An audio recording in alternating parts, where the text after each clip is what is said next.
how an impact grid can boost your effectiveness. What is an impact grid? I hear you saying. And effectiveness. Okay, just a quick recap. Remember I talked about being busy, being productive, being effective? What? Don't tell me you haven't listened to every single podcast. Well, I'm not going to wait while you go back and listen to them, but can you please download them all, listen to them one after another, and take 5-6 minutes, and we'll talk about it another time. But anyway, effective is better than productive. Okay, I won't explain. Impact grid though, now I will explain that. We have lots and lots and lots and lots to do. So how do we decide which ones to do and to be more effective? Remember yesterday I was explaining on how to break down projects into mini tasks, bite-sized chunks to get it done one step at a time and move along the line to get the whole thing done without the overwhelm? Yes, this goes hand in hand because you've probably got quite a long list of things to do and you have no idea which one to do first. My advice is, ignore me if I do this by the way, my advice is not to do all the things at once, not to think, oh, bite-sized chunks, easy. I can get 10 projects started and I'll just do a bit one at a time. I can't explain why it won't work. In fact, most thinking goes to saying do one single project, when it's done, finished, done, do the next. Of course I ignore that advice even though I agree with it, but don't listen to me, except for everything else. Impact grid, what is it?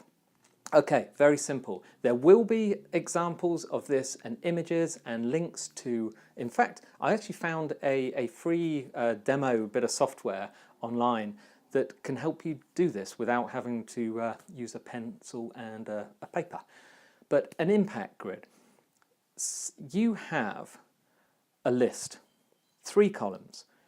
First column is the task, okay, it's the item. The second column is the impact. The third column is the ease, so the impact that task will have on your business. The third is the ease, how easy it is to do, how cheap it is to do if you're not doing it at all, how, you know, that type of ease.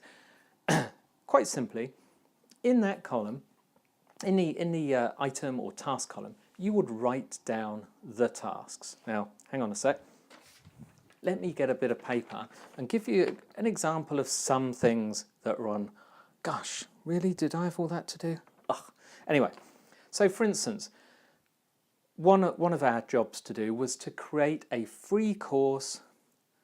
It's something like a 17-part free course on how to set up a website for less than $100, an effective working website. Won't go into details. Another one was create an image style guide. Then we have instructing someone else in my team to do some of my work that I used to do, which I've done by the way. There was one about getting our content calendar scheduled well ahead, so it's not always hand to mouth. On another page, we've got to get a landing page ready for a particular report. Then we actually have to get this consumer guide designed into a PDF and uploaded, ready as the lead capture, you know, the lead magnet asking for permission. Things like this. And then to write an autoresponder sequence of 10 autoresponders initially. That would step up to 30, by the way, eventually. These are a list of tasks. Now, in the impact, we want to scale them or rank them from 0 to 10, 10 being the highest, of their likely impact on the business. Now, if you take, say something, for instance, an image style guide is not going to have a great impact on the business, okay? So that would be down there 3, something like that. Then you're going to have something like the free course modules. That will have a high impact because that's going to be a massive lead generator. So that may have an 8 or a 9.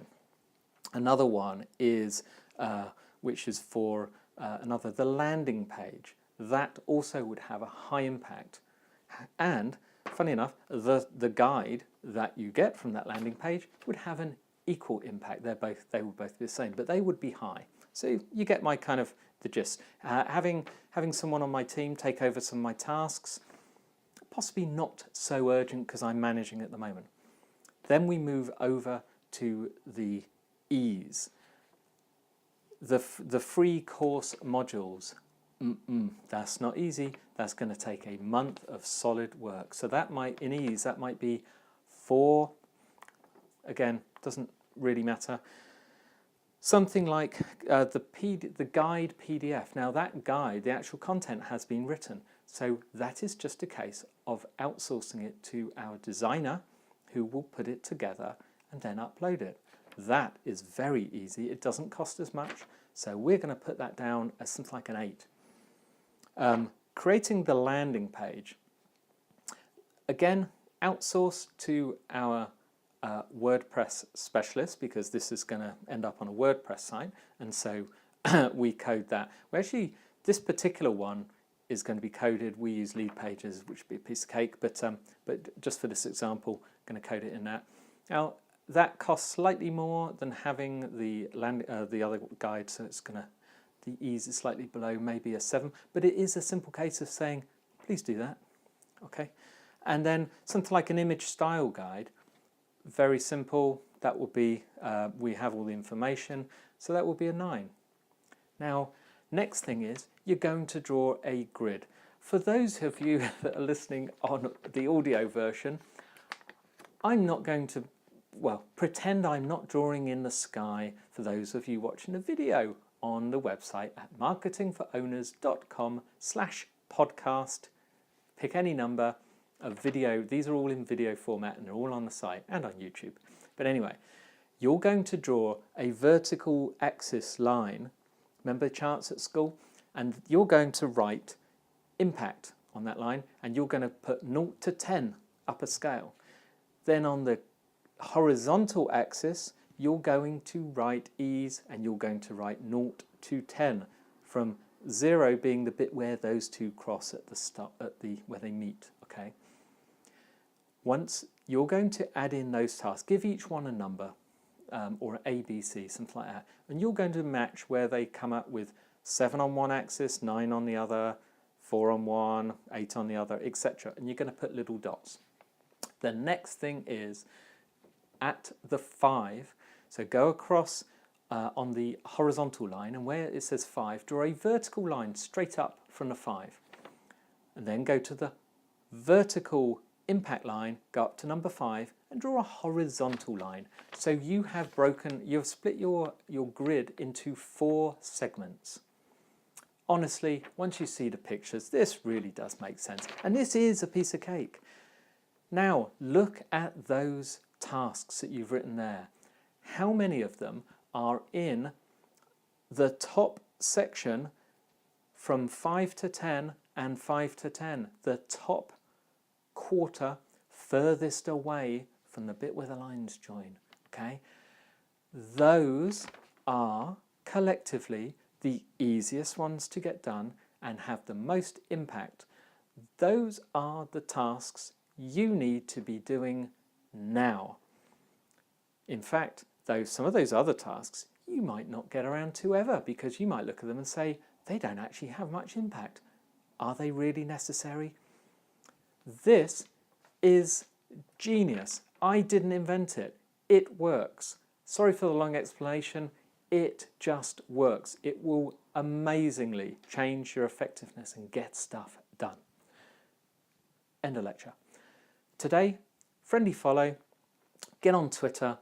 This guy is brilliant. This is Dharmesh Shah. Dharmesh is spelled D-H-A-R-M-E-S-H, and his Twitter handle is @Dharmesh. But, as usual, the links will be in the show notes, as they are for every single podcast. We write it all up, by the way, full transcribe, everything, but edited so it's readable, and all the links and pictures and anything like that. So, go follow him. Dharmesh Shah is one of the 2 founders of HubSpot. They invented the term I think. Inbound marketing, their conference is called Inbound. They wrote a book called Inbound Marketing. We'll get to reviewing that. Wonderful book. Everything about Dharma Shah is fantastic. He's a leader, an absolute thought leader in content and inbound marketing. Watch him on Twitter, follow him, follow the links, read his information. Genius, fabulous. Emulate what he does. It will further your business. Okay, that's it for today. I'll see you tomorrow.